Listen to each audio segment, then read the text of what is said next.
states which have just been elected members of the Security Council. The national flag, Albania.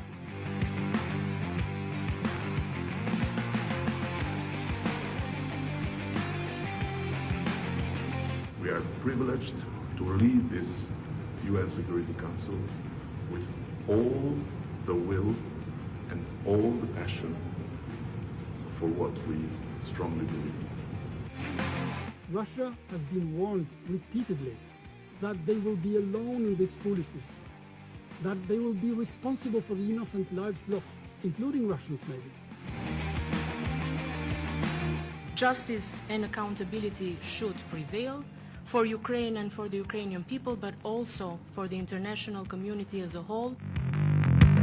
But if we remain very focused and very resolute, justice may yet be within our reach.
E padyshim u bë po ashtu kryefjala e punës tonë, sepse ky agresion kriminal bie ndesh me gjithçka ku ne besojmë, me gjithçka për cilën kemi punuar në gjithë të përpjekje të këtyre viteve të fundit.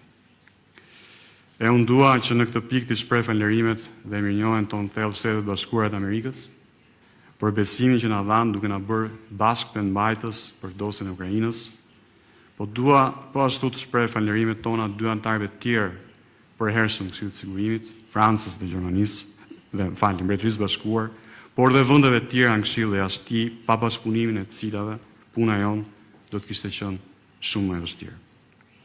E sfundi, por as pak për nga rëndësia, dua t'i shpreh mirënjohjen tonë për mbështetjen bujare që na kanë dhënë gjatë përgatitjeve të punës sonë në Këshill, dy partnerëve tanë të rëndësishëm strategjik, dy vendeve mike, Italisë dhe Gjermanisë. Unë po e mbyll fjalën time duke uruar me gjithë zemër Slovenisë dhe Zvicrës sa më shumë suksese në mandatin e tyre në Këshillin e Sigurimit. Çdo përpjekje për paqe është investimi më i mirë për të ardhmen dhe Shqipëria e ka pasur parasysh këtë çdo ditë gjatë kohës që ne kemi shërbyer Këshillin e Sigurimit. Faleminderit dhe vazhdim të mbar të këtij eventi.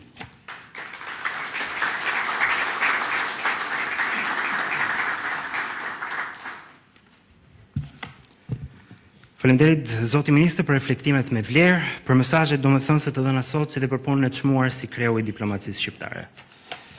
Siç e dim të gjithë dhe siç e dëgjuam edhe nga ministri i jashtëm, 2 vitet e fundit kanë qenë shumë sfiduese. Bota dhe Këshilli i Sigurimit si reflektim i saj janë dominuar kryesisht nga kriza të mëdha. Për ditur më shumë rreth këtyre 2 viteve të veçanta kemi mbledhur një panel me përfaqësues të ndryshëm rreth temës roli i shteteve të vogla në formësimin e agjendës dhe punës së Këshillit të Sigurimit. Siç e dim të gjithë, Këshilli i Sigurimit përbëhet nga 15 anëtar, 5 anëtar të përhershëm dhe 10 të zgjedhur. Që një vendim i Këshillit të miratohet, nevojiten 9 vota pro, gjë që e bën rolin e anëtarëve të zgjedhur kuptim plot dhe vendimtar. Kam nderin e veçantë të prezantoj panelin e sotëm të përbërë nga shkëlqësia e tij, zoti ambasador Ferit Hoxha, ngarkuari me punë i Shteteve të Bashkuara të Amerikës në Shqipëri, shkëlqësia e tij zoti David Wisner, ambasadorin e Bashkimit Evropian në Shqipëri, shkëlqësinë e tij zoti Silvio Gonzato, ambasadorin e Zvicrës në Shqipëri, shkëlqësinë e saj zonjë Ruth Huber, dhe ambasadorin e Slovenisë në Shqipëri, shkëlqësinë e tij zoti Peter Japej. Më lejoni të filloj këtë diskutim me ambasadorin Ferit Hoxha. Ju keni drejtuar ekipin shqiptar dhe keni qenë shumicën e kohës zëri dhe fytyra e Shqipërisë në Këshillin e Sigurimit. Ju kemi parë shumë herë, jo vetëm të ekspozoni me bindje dhe vendosmëri pozicionin dhe pikpamjet e Shqipërisë, por edhe të debatoni dhe të replikoni me antarë të tjerë, përfshirë antarë të përhershëm të Këshillit. Pyetja ime e parë për ju është, si do t'i karakterizonit këto 2 vitet e fundit në Këshillin e Sigurimit? Së pari, dëshiroj të falenderoj Ministrin Asani për këtë aktivitet, Ministrin e Jashtme për organizimin e aktiviteti. Është një moment i rëndësishëm për mua, për ekipin, për shërbimin e jashtëm, për ta shënuar këtë moment i cili ka qenë, siç e përmendi Ministri, siç e përmend, kulmor, një moment i veçantë në historinë e marrëdhënieve tona me jashtë, në historinë e diplomacisë shqiptare, dhe do të kishte qenë e pakëndshme për ne që të kalonte thjesht si një zgjedhje nga elemente të tjerë. Nëse do përdorja 3 fjalë mbi për të karakterizuar 2 vitet e fundit, do të thoja që ka qenë unike, e jashtëzakonshme, e veçantë dhe deri diku e papërsëritshme, nuk e di kur të na vi prapë përcjellje rradhe për Këshillin e Sigurimit. Ka qenë momenti kulmor në karrierën time, më shumë se 3 dekada, dhe është një eksperiencë që më ndodh vetëm një herë në jetë për mua, jam i sigurt dhe për ekipin tonë. Ka qenë një moment krenarie për të gjithë ne, që kemi pasur mundësinë, që na u dha mundësia për të shërbyer në instancën më të rëndësishme të multilateralizmit, të pasluftës së dytë botërore, për të çuar atje perspektiven tonë, zërin e një vendi që nuk kishte qenë asnjëherë në atë strukturë, siç është përmendur disa herë, por mbi të gjitha për të çuar idetë, mendimet, qëndrimet, opinionet tona dhe për të bërë maksimumin për të dhënë kontributin tonë për çështjet e cilat për herë të parë kalonin spektrin dhe hapësirën me të cilën ne kemi qenë të mësuar zakonisht. Faleminderit për përgjigjen tuaj, zoti ambasador. Besoj se të gjithë jemi kurioz të dimë sa vështirë është për një vend të vogël si Shqipëria të lundronte në Këshillin e Sigurimit dhe të përballej me fuqitë e mëdha dhe të bënte që zëri i saj të dëgjojë.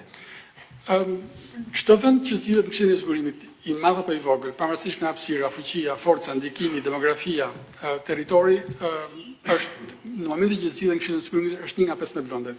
Dhe kjo është pjesë e unicitetit të pranisë në Këshillin e Sigurimit. Por, natyrisht nuk janë të gjithë tre krejt të barabartë, kështu është sankcionuar në Kartën e Kombeve të Bashkuara dhe nuk janë të barabartë që në start.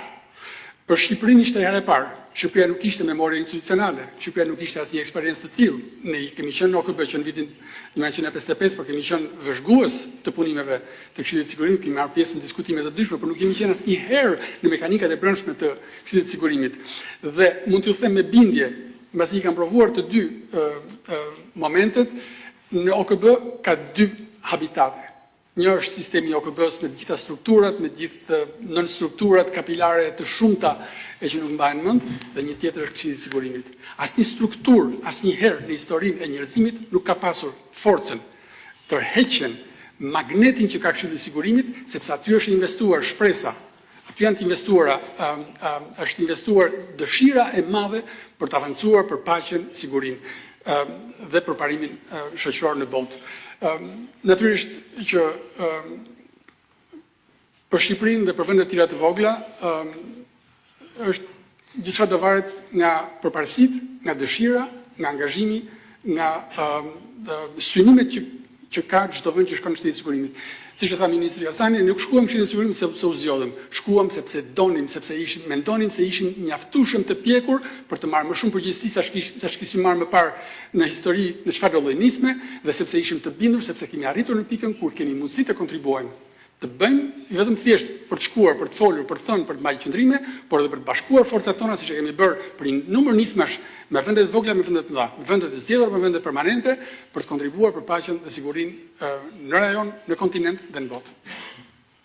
Faleminderit. Në Shqipëri ka një konsensus, që është diçka mjaft e rrallë në vendin tonë, që mandati i saj në Këshillin e Sigurimit ishte i suksesshëm dhe Shqipëria u përfaqësua me dinjitet. Mund të na tregoni më shumë për arritjet kryesore të Shqipërisë gjatë këtyre 2 viteve? E para që do thoja është që Këshilli i Sigurimit e vendosi Shqipërinë në hartën globale. Shqipëria është e mirë vendosur, solide në hartën rajonale, është absolutisht e konsoliduar në hartën kontinentale, por për herë të parë Shqipëria doli jashtë këtij perimetri dhe hyri në hartën globale. Kjo ka qenë një nga të veçantat dhe unë dua ta quaj të një arritje të përfaqësimit tonë në Këshillin e Sigurimit. E dyta ka qenë me mundësinë për të shpalosur me bindje, me forcë, me energji, pozicionin e Shqipërisë jo vetëm për çështjet që na prekin direkt, por edhe për çështjet e tjera të cilat kanë një gjeografi shumë më të gjerë. Nuk ndodh shpeshherë që shtypi shqiptar të flasi për ngjarjet në Siri, të flasi për situatën në Myanmar, të flasi për luftën në Sudan. Shqipëria ka qenë e përfshirë gjatë këtyre 2 viteve në çdo lloj çështje që ka të bëjë me paqen dhe sigurinë në të gjithë globin. Dhe kjo është jo pak, dhe unë kam qenë fatlum dhe ekipi ynë ka qenë fatlum që ne kemi pasur shumë të lehtë të përfaqësojmë Shqipërinë në Këshillin e Sigurimit, sepse politika jonë është e parashikueshme. Politika jashtme e Shqipërisë është e parashikueshme dhe parashikueshmëria na ka bërë që të jemi shumë më të besueshëm. Jemi munduar të jemi dhe shpresoj, unë kam bindjen, por shpresoj kjo bindje të ndahet, mendimi im të ndahet nga të tjerë, që ne kemi qenë të besueshëm, jo thjesht vetëm të zëshëm në Kombet e Bashkuara. Elementi tjetër ka të bëjë me imazhin e vendit. Të gjitha vendet e vogla kanë nevojë dhe luftojnë, punojnë për të përmirësuar imazhin e tyre. Unë po ashtu kam bindjen që gjatë këtyre 2 viteve aktiviteti i Shqipërisë në Këshillin e Sigurimit ka ndikuar për ta bërë Shqipërinë më të njohur, për të bërë mendimet dhe qëndrimet e saj më të njohura dhe të pranishme, dhe natyrisht ka ndikuar në opinionin që të tjerë formojnë mbi Shqipërinë, politikën e saj, angazhimin, pozicionimin e saj. Së fundi kam po ashtu, dhe kjo është një bindje tjetër e madhe që kam, që eksperienca e Këshillit të Sigurimit na ka ndihmuar për të ndërtuar kapacitete. Të gjitha nismat e mëdha për të cilat është angazhuar vendi bëhen përmes vendimeve politike, përmes vendimeve që merren në parlament, në institucionet, por bëhen edhe nga administrata publike, sepse ajo është zbatuesja e politikës së vendit. Dhe sa më kapacitete të mira të kemi, aq më të hap do të jemi për të avancuar sa më shpejt edhe në fushat e tjera madhore që janë kërkesat e opinionit ton publik, e shoqërisë dhe e vendit. Kështu që ky investim që është bërë, kjo eksperiencë e vyer që është marrë në Këshillin e Sigurimit, do të shërbej për të forcuar më tej kapacitetet në shërbimin e jashtëm dhe më tej. Faleminderit ambasador Hoxha për reflektimin tuaj dhe punën e palodhur për gjatë këtyre 2 viteve të mandatit të Shqipërisë në Këshillin e Sigurimit. Tani ju ftoj të ndjekim një video mesazh nga një prej bashkëpunëtorëve më të ngushta të zotit Hoxha në Këshillin e Sigurimit, përfaqësues së përhershme të Shteteve të Bashkuara të Amerikës në OKB, shkëlqësisë së saj zonjës Linda Thomas Greenfield. Greetings, everyone, and thank you, Minister Hassani and Ambassador Hoxha, for inviting me to tonight's festivities. I'm sorry I can't be with you in person, but know I'm with you in spirit as you celebrate 2 extraordinary years on the United Nations Security Council. It should come as no surprise that Albania punched above its weight at the United Nations. A country with a smaller population than New York City has produced everyone from Dua Lipa to Ferex Hoxha. One, an international sensation who has captured the hearts of the American people. The other, Dua Lipa. In all seriousness, friends, you have much to be proud of. You've spoken with incredible moral clarity on Syria. You renewed the Council's focus on human rights violations in the DPRK. You helped us bring more stakeholders to the table to address humanitarian crises. And of course, you have been an invaluable partner in our work on Ukraine, helping the country and region navigate Europe's biggest security challenge in a generation. I can't imagine what this time would have been like without Albania as our co-pen holder. And thankfully, I don't have to. Through it all, Ferit, Albana, and the team made their work look easy. But of course, I know the task before you was anything but. And so, on behalf of the entire team at the U.S. mission, I want to once again thank you.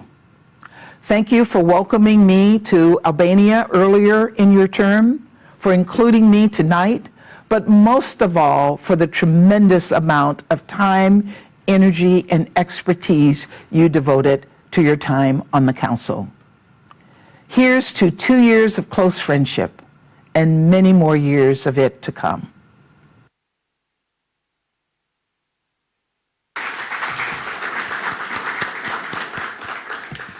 Pas këtij videomesazhi të veçantë të ambasadores Thomas Greenfield, më lejoni të drejtojmë të ngarkuarit me punë të Shtetet Bashkuara të Amerikës në Shqipëri, zoti David Wisner, me një pyetje lidhur me gjendjen e botës sot. Kam shumë se 50 konflikte në mbar botën, në të gjitha rajonet e saj. Lufta në Ukrainë nuk ka të ndalur, nuk shohim një fund në horizont për konfliktet e vazhdueshme në lindjen e mesme. Bota është thellësisht e ndarë dhe aftësia e Kombeve të Bashkuara dhe veçanërisht e Këshillit Sigurimit për të ruajtur paqen dhe sigurinë duket se është zvogëluar.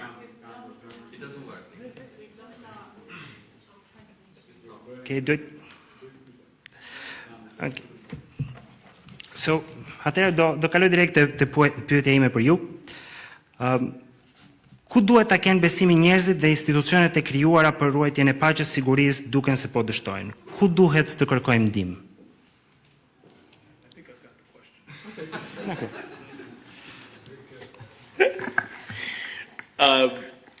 Listen, let me start first of all by saying an enormous thank you on behalf of the United States to you, Foreign Minister Hassani, and the entirety of the Albanian Foreign Ministry and the mission in New York. Ambassador Hoxha, Linda Thomas Greenfield got it correctly. She's always got a way with words, and to compare you to Dua Lipa, I think is very apt. The second thing I would say is what I think really impressive about today is that you're doing what we call in English a hot wash, a review of how things went, what went right, what could have been improved. And I think that really carries into the remarks I want to say today about the maturity and the capability of the Albanian diplomatic service that was on display for all the world to see for 2 years. So third, I'll turn to the question, which, you make the point here, the maintenance of international peace is failing. I think it's very simple to be cynical about the current state of affairs. But it's precisely why the UN exists, is to contain that cynicism, to say that working together through multilateral institutions can bring a greater sense of peace. The UN Charter's preamble says to save succeeding generations from the scourge of war. While we continue to try and live up to that hope, what I think we learned together, Ambassador, if I might be so bold to say, is that what really matters is the type of alliances that we build outside of the UN, but then bring it into multilateral institutions like the UN, into IFIs, into multilateral institutions, of which many are here in Albania today.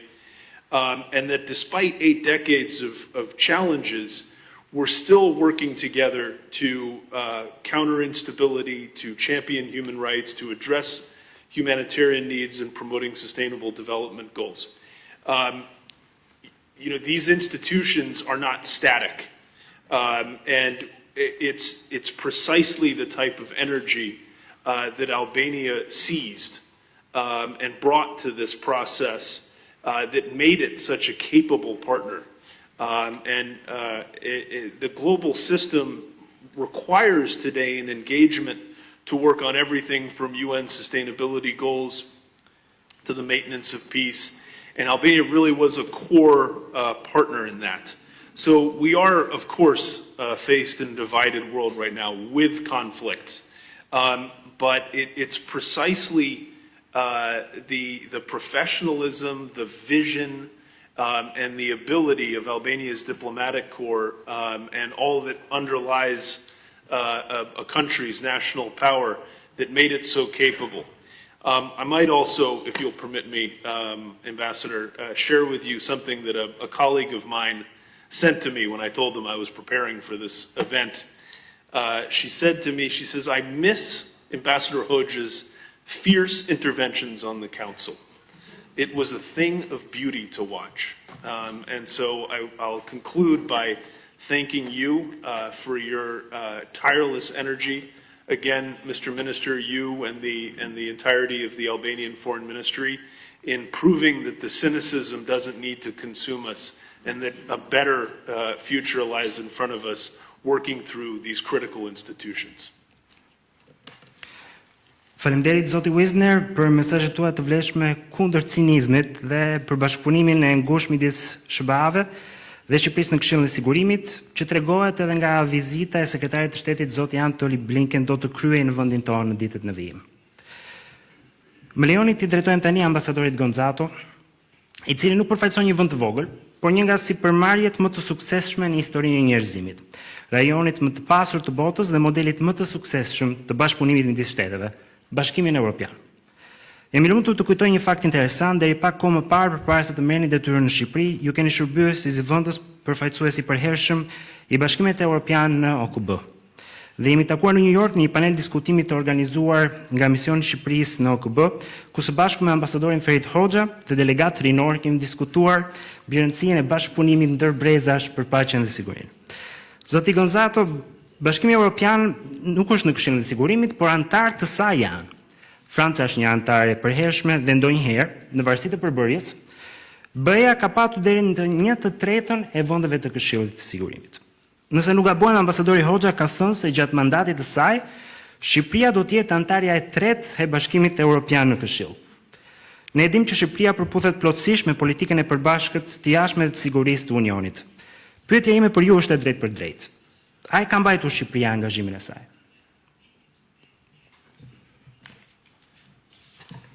Thank you, Christy. And if you allow me, this is going to be a little bit unscripted because, as you said, this is, for me, a very personal occasion as well. Because for me, Albania at the Security Council is not just the country Albania, it's Ferit and Albana. It's really been a wonderful journey that I had with them in the past 2 years. And actually, the reason why I say personal is that watching the images of the Security Council, I didn't think they would move me so much. I closed the chapter, the UN chapter at the end of August, and I was moving on and already looking forward to Albania. But I realized how intense those actually for me was 4.5 years at the UN in New York have been. And very difficult ones, as you say, when Albania joined the Security Council, things rapidly deteriorated. And the situation there got really difficult ishte antare në Këshillin e Sigurimit, edhe në fakt ishte shumë e admirueshme mënyra dhe rruga se si Shqipëria menaxhoi rrugën e vet në këtë. Ishte shumë surprizuese, më duhet të them. Unë vetë e kisha nënvlerësuar këtë se sa dhe në fakt u çudita se sa të dukshëm vizibël dhe me sa impakt patë aty dhe sa profesionist ishin. Unë do ta përcaktoja këtë si diplomat shumë kur, pra edhe me mendje të qetë, pra të ftohtë, edhe duke i kushtuar një vëmendje shumë të madhe vendosjes së marrëdhënieve të mira aty. Është e vërtet, kur unë arrita atje ishin 5 antarë të përhershëm në Këshillin e Sigurimit dhe 3 antarë të përkohshëm. Dhe sigurisht me politikat e jashtme ne patëm një lloj mekanizmi koordinues dhe për të mbajtur pozicion të përbashkët edhe në forumet ndërkombëtare. Dhe kjo e sjell veten në atë, e përkthehet në atë që cili do të ishte fokusi, pra një mekanizëm i cili do të na lejonte ne si delegacioni Bashkimit Evropian të garantonim që të gjitha shtetet anëtare në Këshillin e Sigurimit të ndanin linjat apo mendimet që do duheshin të mbaheshin. Sigurisht ato mund të ndryshojnë paksa në përputhje edhe me prioritetet gjërat kombëtare, por ne krijuam një kuptim të përbashkët për gjërat kryesore dhe qasje të përbashkët për të adresuar këto çështje. Dhe përveç kësaj, sigurisht edhe roli delegacionit të Bashkimit Evropian në New York ishte që të siguronte që edhe shtetet anëtare të tjera të Bashkimit Evropian të kontribuonin dhe të kishin diskutime të rëndësishme në Këshillin e Sigurimit. Dhe jam e sigurt që BE-ja u ndjesi i tillë si një aktor kredibël i besueshëm në OKB në New York. Kur numri 5 shkoi në 2 dhe ishim në Franca dhe Malta, vetëm arritja e Shqipërisë ishte një mundësi shumë e mirë për të zgjeruar prezencën tonë. Dhe kishte edhe pasojë e kësaj e faktit që Shqipëria ishte në përputhje me pozicionin e BE-s në mënyrë konsistente. Shqipëria ka një rrugë të mirë në këtë aspekt. Si u përdor kjo? Sigurisht, nuk mund të integroj plotësisht Shqipëria në mekanizmet tona dhe proceset tona, por ne garantuam, u siguruam që ato të kishin informacion, akses në të gjithë informacionin për cilin kishin nevojë, të kishin akses në rrjetin ton shumë të rëndësishëm diplomatik, që është në rreth 140 vende në botë, kështu për shembull kur Afrika ishte në agjendë, mendoj se ne ishim shumë të vlefshëm dhe dobishëm duke ofruar juve disa elemente, dhe kjo u përkthye në bashkëpunim të ngushtë për pozicione që do të mbaheshin. Prioritetet e Shqipërisë sigurisht ishin edhe prioritetet e Bashkimit Evropian. Gjithashtu edhe çështjet e klimës, të sigurisë që ishte një çështje shumë e rëndësishme dhe vështirë, edhe çështjet e paqes dhe sigurisë. Po ashtu, ishte shumë e admirueshme se si Shqipëria na ndihmoi në fund të fundit për në arritjen e objektivave. Këtu ishin kohë të vështira. Kishte një lloj diferencë midis perëndimit edhe pjesës tjetër, dhe kështu që Shqipëria luajti rolin e një lloj ure lidhse. Dhe Feriti apo Albana apo të gjithë koordinatorët e tjerë, ato informoheshin se çfarë ndodhnin dhe informonin se çfarë ndodhte në Këshillin e Sigurimit, dhe takimin mujor çdo muaj që ne kishim me miq të ndryshëm të BE-s, kishte gjithmonë një vend kur Shqipëria luante një rol shumë pozitiv. Falenderoj për përgjigjen tuaj, dhe një pyetje të shpejtë. Bashkimi Evropian dhe shtetet saj anëtare janë deri tani kontribuesi më i madh në Kombet e Bashkuara në të gjitha aspektet. Por a janë ato kontribuesi i madh edhe për sa i përket ndikimit në Kombet e Bashkuara, duke përfshirë në Këshillin e Sigurimit? Çfarë mund të na thoni për të?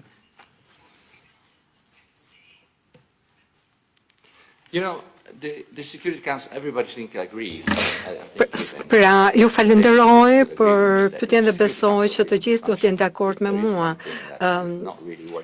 Nëse nuk funksionon diçka si duhet në Kombet e Bashkuara, kjo ka qenë Këshilli i Sigurimit. Është e pamundur që të adresohen të gjitha krizat në botë, por më duhet të pranoj që Shqipëria dhe Shtetet e Bashkuara së bashku me BE-n kanë arritur që të sigurojnë që disa tema dhe çështje shumë të rëndësishme të mbeten në çështjet edhe të diskutohen në Këshillin e Sigurimit. Ka mekanizëm tani që kurdo që Këshilli i Sigurimit nuk ka arritur të miratojë një dokument, e ka çuar atë tek Asambleja e Përgjithshme, dhe besoj që keni luajtur një rol shumë të rëndësishëm dhe besoj që kam parë vërtet një ndryshim në rolin. Kur flasim për krizën në Ukrainë, ne dim që jemi donatorët më të mëdhenj për shembull. Por ndoshta nuk kemi vlerësuar shumë si aktor politik, por me krizën në Ukrainë ne vërtet kemi lehtësuar dhe kemi garantuar konsensusin në Asamblenë e Përgjithshme për përgatitjen e një rezolutatje. Kështu që vërtet kjo rezolut mori një numër shumë të madh votash së bashku me Shtetet e Bashkuara, por vërtet BE-ja ka vepruar si një lloj urlise në këtë aspekt. Faleminderit. Falenderoj ambasador Gonzato për përgjigjen tuaj dhe ju uroj suksese në mandatin tuaj si ambasador i Bashkimit Evropian në Shqipëri. Më lejonin të drejtohem anëtarëve aktual të zgjedhur të Këshillit të Sigurimit të pranishëm këtu në sallë. Zvicra është në vitin e dytë dhe për ta është mandati I parë në histori pasi u bën antar të Kombeve të Bashkuara në vitin 2006. Ambasador Huber, Zvicra është një shtet që ka një vend të veçantë në kontinentin evropian. Është një demokraci, por nuk është antare e Bashkimit Evropian, nuk është antare e NATO-s dhe gjithashtu është e njohur për politikën e saj të neutralitetit. Sa sfidues është ky mandati I parë në Këshillin e Sigurimit për Zvicrën? Thank you. First of all, I think I need to rectify Switzerland became a member in 2002. At least the popular vote in Switzerland about the membership was in 2002, and then exactly 20 years later, 20 vjet më vonë u zgjodhëm për herë të parë në Këshillin e Sigurimit dhe patjetër që është një sfidë për një vend të vogël si Zvicra, pra dhe për ne ishte mjaft e rëndësishme të shikonim shembuj të tjerë të një vendi të vogël, antarjo të përhershëm dhe ata patën pra siç e pam Shqipëria pati një rol të rëndësishëm dhe ishte një shembull mjaft I mirë për ne.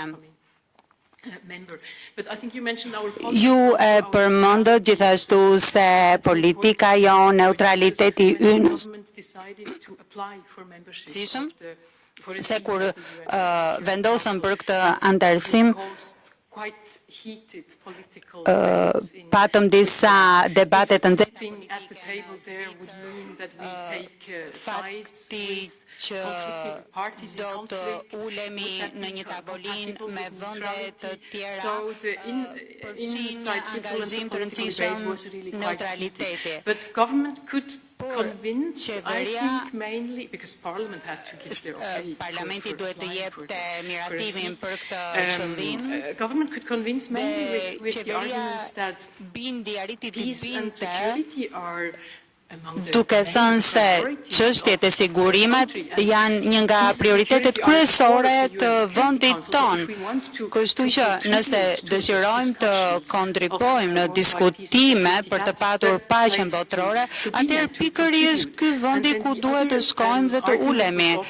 Gjithashtu një argument tjetër, një element tjetër I fortë është që vendet e vogla kanë interesin e tyre për të funksionuar në bazë të rendit botëror dhe Këshillin luan një rol thelbësor.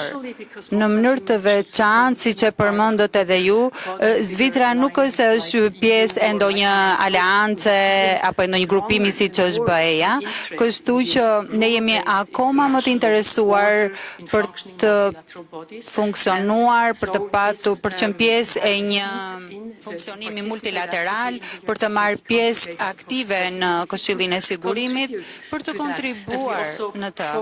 Dhe gjithashtu për të fokusuar, për të pasur prioritetet tona dhe është më e rëndësishme të njohim, të dim modalitetin e funksionimit të Këshillit të Sigurimit. Siç u tha, çdo vend ka pak a shumë të njëjtin zë aty.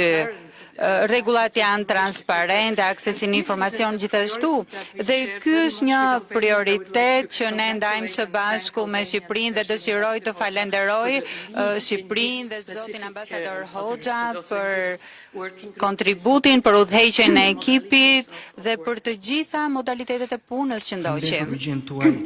Si e sheh Zvicra rolin dhe përgjegjësitë e saj brenda Këshillit të Sigurimit të OKB-s në promovimin e interesave të shteteve të vogla?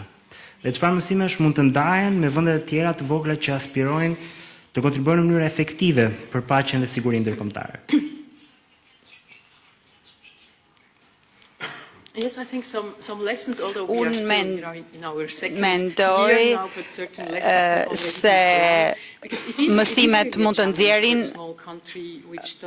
jemi në vitin e dytë tashmë, siç e tha dhe ambasadori, Ne nuk kemi një memorje institucionale dhe përvojë si vendet e tjera në Këshillin e Sigurimit. Është një sfidë mjaft e madhe në fakt, është një agent e ngarkuar, duhet të dimë se si të veprojmë dhe një nga mësimet dhe patjetër që kemi mësuar nga vende të tjera dhe nga vende si Shqipëria gjithashtu, një mësim i mirë ishte të kemi një fokus, një tematik të qartë, të mos përfshihemi dhe të mos jemi aktiv në të gjitha temat. Është rëndësishme të kemi një modalitet të qartë në mënyrë që të funksionojmë siç duhet, kemi prioritet për sigurimin, për klimën, për çështjet e gruas. Pra, besoj se këto janë fushat të cilat ne u kemi kushuar rëndësi dhe jemi fokusuar. Gjithashtu ka qenë mjaft e rëndësishme të krijojmë aleanca me vende të tjera dhe siç e thatë në prezantim në fillim na duhen 9 vota pro, kështu që vendet e vogla duhet i ndajnë me njëra tjetrën prioritetet në mënyrë që të kenë edhe ato një influencë, në mënyrë që të kontribuojnë, në mënyrë të veçantë në këto situatë polarizuar politike. Gjithsesi ne kemi vënë re se edhe si një vend i vogël mund të kemi një rol aktiv dhe Shqipëria e vërtetoi këtë më së miri. Nuk e di në qoftë se edhe ne do të vazhdojmë po kaq mirë, njësoj si ky shembull, si shembulli juaj, por do të përpiqem. Dhe uroj që Zvicra dhe gjithë Këshilli i Sigurimit këtë vit të përballet me sfida më të lehta, por kam frikën se kjo do ishte e pamundur. Dhe do të kalojmë tani tek i ftuari i fundit por jo për garancia për ditën e sotme. Slovenia ka filluar mandatin e saj në Këshill, pas një fushate të suksesshme dhe pas fitoi garën me Bielorusin. Slovenia ka zvendosur Shqipërinë nga grupi i shteteve të Evropës Lindore dhe pyetja ime për ju, zoti ambasador Japel, është: a ishte mjaftueshëm e ngrohtë karrigja që la Shqipëria për ju në Këshillin e Sigurimit dhe cilat janë prioritetet e Slovenisë?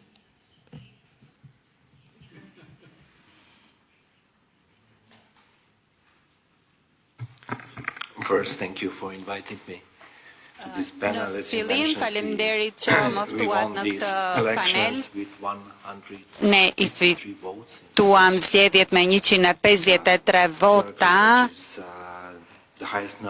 Është numri më i lartë në fakt në zgjedhjet e kontestuara dhe ne kuptojmë që është një përgjegjësi mjaft e madhe dhe siç u përmend disa herë, ne jemi një vend i vogël gjithashtu dhe kemi mësuar dhe do të mësojmë nga Shqipëria. Faleminderit minister Hasani, faleminderit Shqipëri për që ndat përvojën tuaj me ne.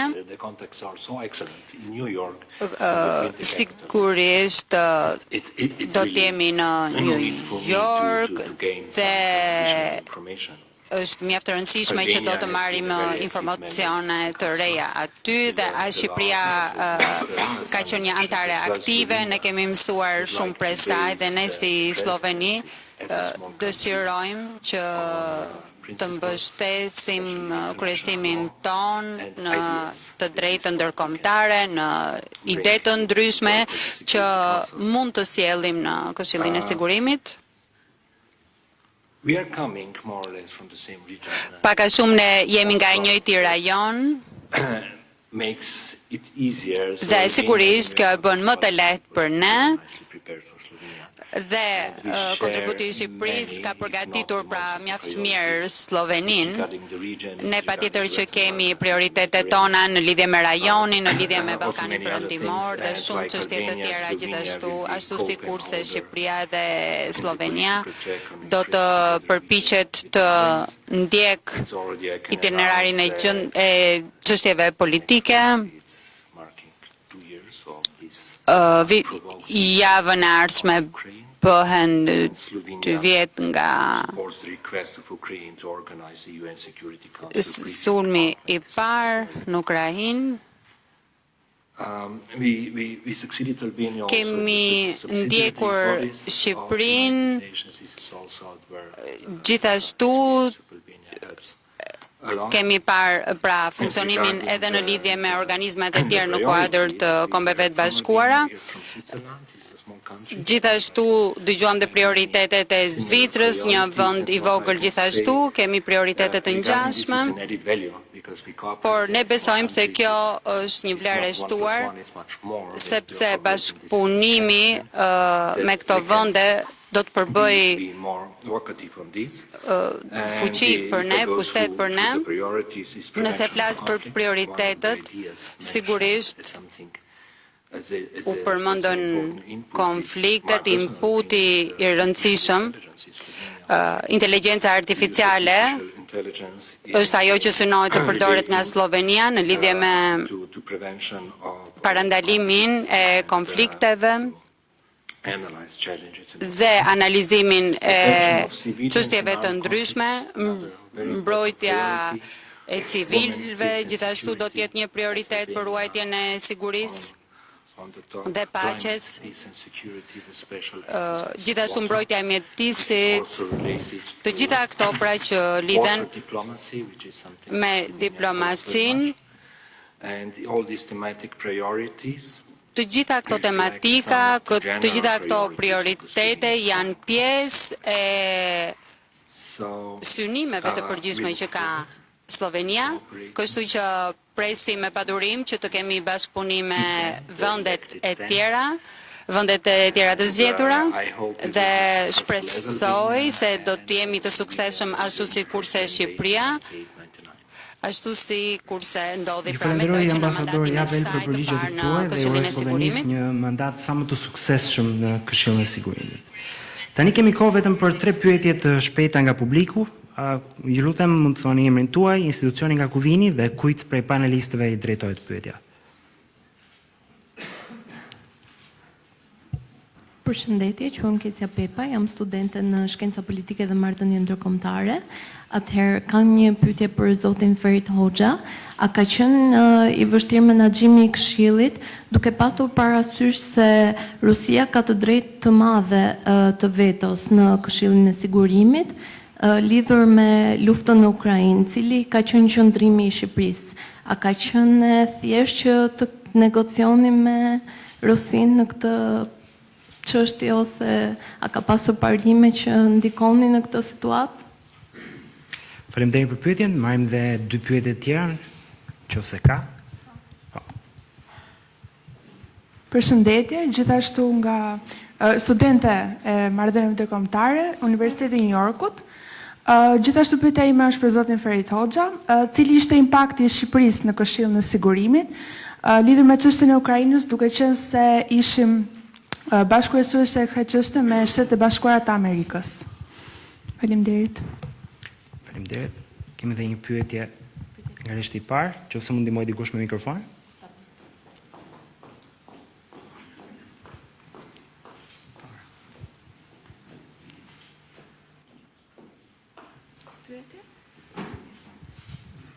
Well, thank you. I'm ambassador with Japan. And it's not a really a question, but I would like to seek your opinion based upon your 2 years security permanent membership for further agendas for further improving e mëtejshme për përmirësimin e punës së Këshillit të Sigurimit. Kjo është një pyetje për ambasadorin Hoxha, por gjithashtu dhe për anëtarët të tjerë jo të përhershëm që janë këtu prezent sot. Ambasadorit Hoxha. Faleminderit Kristi, përpara se sa ti përgjigjem pyetjeve direkte, doja të thoja diçka sepse kam përshtypjen që në fillim duke qenë i pari kisha frikë se nuk do merra gjithë kohën, domethënë, dhe nuk do i lija shumë kohë për analizat e tjera, kështu që i thash 1/3 atyre që kisha ndërmend të thoja. Dhe do i them në anglisht, jo sepse nuk u besoj përkthyesve, por kam përshtypjen që është mirë të jetë në record. The first thing is I like to just I will do that in New York as well, but to thank Ambassador Linda Thomas-Greenfield for having been my closest colleague in the Council for the last 2 years. Trust me, you work with Linda Thomas-Greenfield and you will not forget. Dhe kjo jo vetëm sepse kanë qenë edhe kanë përfituar shërbimit civil, jo vetëm sepse është ambasadore, jo vetëm sepse është anëtare e kabinetit, por sepse provoi që të kishte më shumë autoritet në Këshill. Ajo provoi që të ishte personi që ka punuar shumë për pozicione, deklaratat e të tjera, dhe unë e kam parë këtë në mënyrë të drejtë për drejtë, zyrtarisht, në formë jo zyrtare, çdo herë që ne kemi takuar dhe kemi takuar kaq shumë herët e fundit. Së dyti, në lidhje me pyetjet që mu drejtuan mua në lidhje me arritje, dhe unë përmenda vetëm disa prej tyre dhe ka dhe shumë të tjera më tepër. Për shembull, puna e shumë e madhe që ne kemi bërë të gjitha vendet që janë në Këshillin e Sigurimit, por veçanërisht me Shtetet e Bashkuara. Ka qenë privilegji jetës time që të kisha mundësinë që të punoja me një ekip kaq të plotësuar dhe të punoja që të në terme të barabartë, pra nuk është se ne ishim më pak të rëndësishmit.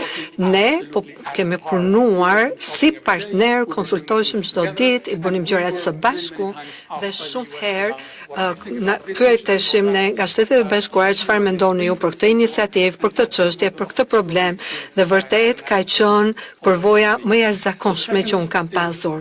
Dhe e dyta është që ne kemi bashkëpunuar me Bashkimin Europian sipas atyre termave që Silvio përmendi, por gjithashtu ne kemi përfituar shumë edhe nga rrjetet e bashkëpunimit për analizën e përbashkët dhe në mënyrë të tillë që ne të avanconim agendën. Agenda e Bashkimit Evropian është agenda e Shqipërisë në Kombet e Bashkuara, në Këshillin e Sigurimit e tjerë, dhe kjo është shumë e rëndësishme për të përmendur. Dhe së fundi ka të bëjë dhe me mënyrat e punës. Unë pata mundësinë që të drejtoja këtë dhe ishte një prej punëve më interesante, se ju përpiqeni që të shikoni se si përmirësohet puna në Këshillin e Sigurimit, dhe ata që e njohin punën atyre ende ka procedura të cilat ende nuk janë miratuar, pra rregullat e procedurat të cilat vazhdojnë të përmirësohen, dhe ne kemi pasur mundësinë si vend i vogël të bënim gjëra të mëdha, ndoshta edhe të padukshme. Po, ne arritëm që të provonim se ne kishim pjesë në ato notat presidenciale edhe në amendimet që bëheshin dhe në kushtetutën që e quajmë ne të Këshillit të Sigurimit, sepse ne kishim ide të mira, kishim një tekst të mirë dhe bashkëpunonim me të gjithë, edhe me ata që zakonisht nuk ishin drejt për drejt dakord me ne. Now let's go back to the answers to the questions. Ne nuk zgjodhëm çështjen e Ukrainës, ishte Ukraina që erdhi në Këshill. Edhe arsyet se Ukraina erdhi në Këshill dihen, qëndrimi i Shqipërisë ka qenë absolutisht i qartë, që në kryet e herës. Lufta në Ukrainë është një luftë e zgjedhur, është një luftë me vendimin e një vendi, është një luftë agresioni, është një luftë e padrejtë, është një luftë që është në kundërshtim me ligjin ndërkombëtar, është një luftë që është kundërshtim me Kartën e Kombeve të Bashkuara, është një luftë që është kundërshtim me detyrimin e vendeve të zgjedhura në Këshill, sidomos vendet permanente, të cilat konsiderohen si gardian të ligjit ndërkombëtar dhe të Kartës së Kombeve të Bashkuara. Pra, në çfarë do lloj këndvështrimi, lufta në Ukrainë është cënim i rregullave që kemi vendosur bashk, është shkelje e rezolutave të Këshillit të Sigurimit që janë adoptuar edhe nga vendi që ka kryer agresionin, dhe është absolutisht cënim i asaj që ne quajmë rendi botror i bazuar në rregulla. Mbas luftës së dytë botërore, vendet u dakordsuan që të punojnë bashk.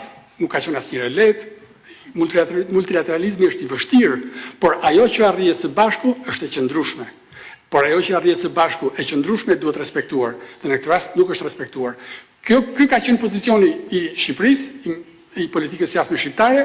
Këto kanë qenë udhëzimet për misionin shqiptar për të mbajtur qëndrimin, për treguar që një vend i vogël nuk ka ushtrim më të mirë se sa ligji ndërkombëtar, dhe ka qenë jashtëzakonisht e rëndësishme për Shqipërinë dhe për çdo që është në Këshillin e Sigurimit jo vetëm të flas, jo vetëm të dënoj veprimet që janë të dënueshme, të izoloj vendin që është shkaktar i kësaj krize të madhe, këtij rreziku për arkitekturën e sigurisë evropiane dhe mbarbotrore, por dhe të marrim iniciativa dhe mënyra për të bërë atë që është e rëndësishme, llogaridhënien. Faleminderit zoti ambasador. Kemi bërritur në fund këtë diskutimi. Tema është interesante, unë dëshiroj të falenderoj të gjithë penalistët për pjesëmarrjen e tyre dhe për kontributin e dhënë. U përmendën shumë gjëra gjatë këtij diskutimi. U përmend si Shqipëria i tejkaloi pritshmëritë si një vend i vogël në Këshillin e Sigurimit për herë të parë. Ministri Hasani përmendi si Shqipëria kaloi nga dëshmitar në një aktor i barabartë në fushën e ideve dhe parimeve në Këshillin e Sigurimit. Si Shqipëria pati një qasje parimore dhe një punë parimore në Këshill, si kjo eksperiencë shërbeu për të rritur kapacitetet e vendit tonë dhe diplomacisë vendit tonë, por gjithashtu e vendosi vendin tonë në një hartë të veçantë globale. U përmend të rëndësia e një bashkëpunimi shumë të veçantë të Shqipërisë me Shtetet e Bashkuara të Amerikës. Në këtë rast, në këtë moment unik të historisë saj, u përmend sa i ngushtë ishte ky bashkëpunim dhe sa i barabartë ishte jo vetëm për çështjen e Ukrainës, por edhe për çështje të tjera si të Iranit, të Koreas së Veriut, për të drejtat e njeriut dhe kështu me radhë. Gjithashtu u përmend si Shqipëria e harmonizoi në mënyrë më konsistente të mundshme qëndrimet e saj me qëndrimet e Bashkimit Evropian, duke shërbyer de facto si një antar i tretë i Bashkimit Evropian në Këshillin e Sigurimit. Dhe nga të gjithë diskutimet dhe reflektimet e panelistëve, besoj se është e qartë që Shqipëria vendosi një shembull si një shtet i vogël mund të bëjë një punë më së dinjitoze, duke shërbyer paqes dhe sigurisë globale. Ju ftoj të gjithëve të na bashkojnë në ambientin e djathtë për të vazhduar informalisht bisedën dhe ju falenderoj për pjesëmarrjen.